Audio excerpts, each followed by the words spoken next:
Welcome back. Today we'll be looking at section 7, which is um, subject pronouns. A verb is, okay, just seeing how long it is.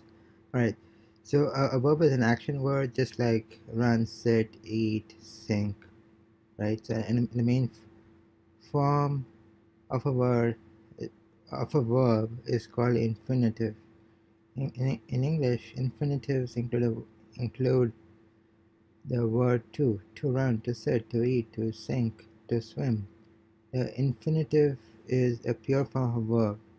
The infinitive is like a lump of clay that can be molded to match the subject or the sentence it is used in. So, like I speak, you speak, he or she speaks, we speak, you all speak, they speak, right?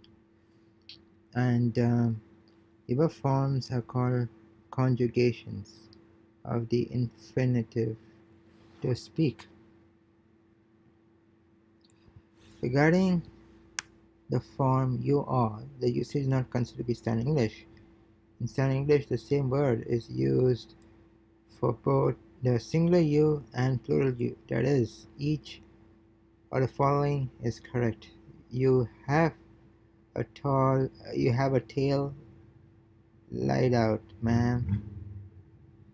You have soccer practice at 4. Alright, so in the first sentence, you refers to the singular man. In the second sentence, you refers to the plural.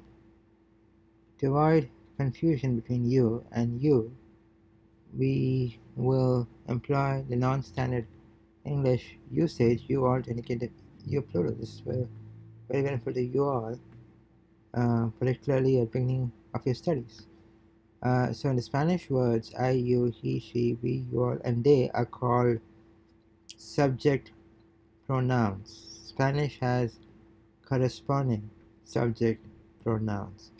Here's a list of the English subject pronouns and their Spanish equivalents. Yo is I, usted is you, and from what I understand, usted is used to address uh, people who are elderly or who are elder to you. Él is he, ella is she, nosotros, we, ustedes, you all, ellos, they. And the Spanish subject pronouns are both similar to and different from their English counterparts. Let's examine some of the differences. Look more closely at the English word you. Uh, you you have just seen that this can be translated into Spanish as usted, but there is also a second way it can be translated. There are two ways the English word you can be expressed in Spanish. Usted is you and to you.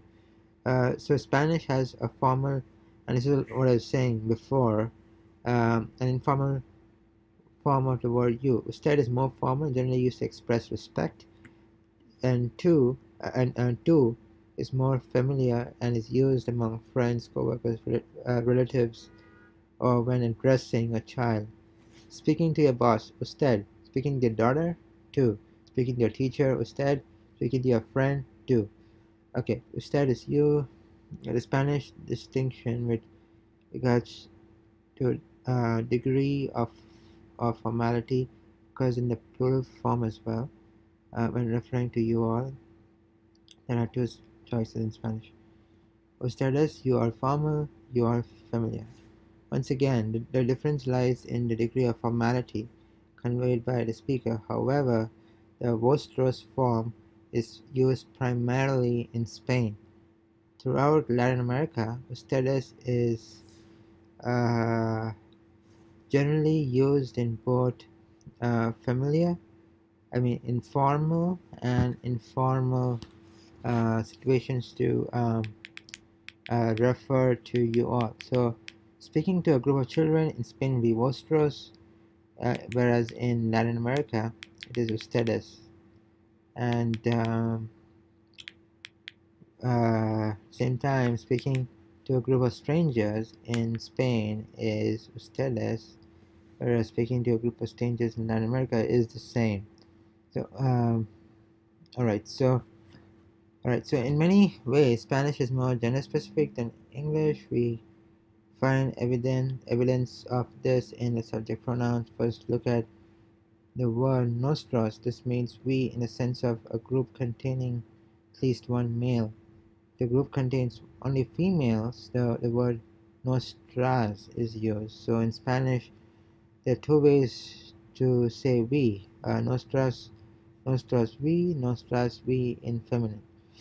The same idea applies to the English word they, ellos, which means they for masculine or mixed groups, and ellas, they feminine. This same idea also applies to the vosotros forms. Vosotros, you are familiar, is masculine, and you are, in terms of feminine, is vosotras, right? So these forms are used primarily in Spain and not Latin America.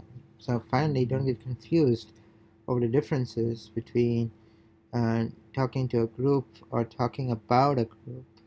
Consider the following statement, which could have been made by your Spanish teacher while standing before a class. You all need to study your Spanish. These students or those students in the other class don't need to study Spanish. They are studying French. You all can practice Spanish in Spain. They can practice French in France. The teacher is talking to the Spanish students and about the French students. So, talking to a group, use you all. Ustedes, vosotros, vosotras. Talking about a group, use they, ellos, ellas. So here's a complete list of Spanish subject-related pronouns. So you, I, to you, él, ella, is she, usted is you, formal. Nosotros, we, nosotras, we, vosotros, you all, vosotras, you all, in Spain, feminine, ellos, they, masculine, ellas, they, feminine, and ustedes, you all, formal in Spain. This is quite a lot to cover, so I'll be making this, putting this list in the description of the video, and next video we'll be taking a basic quiz. So until then, see you next time.